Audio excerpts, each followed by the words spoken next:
ñu ngi nii Mbalam village de Mbalam gis ngeen population bi ni ñu teppiree ki nga xam ne voilà mooy président Ousmane Sonko voilà mu ngi ne di wax mbooloo maa ngi nii waaw kay ko si mbooloo maa ngi noonu ñu ngi fii à Mbalam village de Mbalam ñu nii si kër chef de village bi alors kër gi de fii de mën na mitin moom léegi xool ma bëy bi fu mu ne. te dañu am fu ñu ko faral kon la ca des mooy waajal loola ci anam yan mooy yéen ndaw ñu surtout ndax gis naa fi ndaw ñu bëri ñoo xam ne su ma leen xoolee ci kanam xam naa ni suñuy ñu ngi war a doog a am 18 ans bu ñu ubbee bindu mi te ñii ñu toogal fii dinañu liggéey boobu bu ñu ubbee bindu mi dem leen ngeen ut extrait de naissance ngeen dem bindu am seen carte électeur ko amuloon rek na ko dem uti yéen ñi toogal ñu fii nag seede bi jaraaf def ci yéen dafa rafet dafa seddal suñu xol ndax yéen yéenay suñu ambassadeur fii su ngeen fi taxawee taxawaay bu ñaaw ñun ñoo fi taxaw bu ñaaw waaye seen taxawaay bu rafetee da ngeen ñu yombalal lépp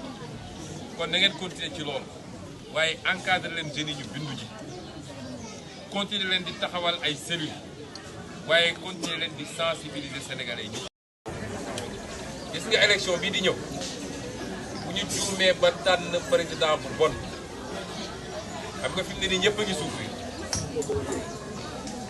waaye ci misère la ñu jëm bu boobaa ndax àdduna moo doxee noo xam ne tubaab yi jaaxle nañu léegi dem nañu ba toll fu ñu mënoon toll ci am-am léegi nag ñi ngay wàcc asiatique yi ñi ngay jóg di dem kaw ñoom te ñoom ñëpp nag. ñun africain la ñu teg bët parce que li ñu am amuñu ko ñoom fii ci àll bi dëkk yu bëri soo fa demee dañ la naan dagg nañu suñu 400 hectares jox ko ay chinois wala ay indien wala ay espagnol wala ay marocain suñu suuf si ñu ngi ci teg bët te ñu ngi koy commencé dagg di leen ko jox suñu géej gii ñi fi nekk signé nañu ak ñoom contrat jaay leen géej suñu pétrole gaz nga xam ne loolu rek mënoon na defar réew.